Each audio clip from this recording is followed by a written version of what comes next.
Perfume Saint ব্যবহার করা জায়েজ আছে কিনা, হালাল কিনা?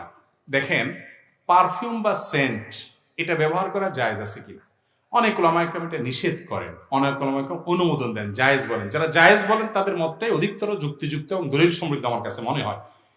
পারফিউমের মধ্যে অ্যালকোহল আছে। অ্যালকোহল সাধারণত যেটা মানুষ পান করে মাদক হিসাবে সেটা হারাম, এবং সেটার পাকনাপাক হওয়া নিয়ে আমাদের মধ্যে আকওয়াল আছে, নানা মত আছে। তবে এই পারফিউমে যেই অ্যালকোহল দেয় এটা এক প্রকার কেমিক্যাল, এটা খাবারের অ্যালকোহল না, মাদক না, মাদকের অ্যালকোহল না, এটা এক প্রকার কেমিক্যাল।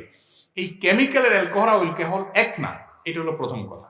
দ্বিতীয় কথা হলো এটা কোনো হারাম উপাদান দ্বারা তৈরি বিধায় এটা মূলগতভাবে হারাম এরকম কোনো প্রমাণ নাই। তৃতীয়ত কথা হলো এটা স্প্রে করার পর বাষ্প হয়ে অ্যালকোহলটা চলে যায়। এই নানা কারণে এটা ব্যবহার করলে হারাম হবে, নাজায়েজ হবে, গুনাহ হবে আমি মনে করি না, যদি অনেক নিষেধ করেন।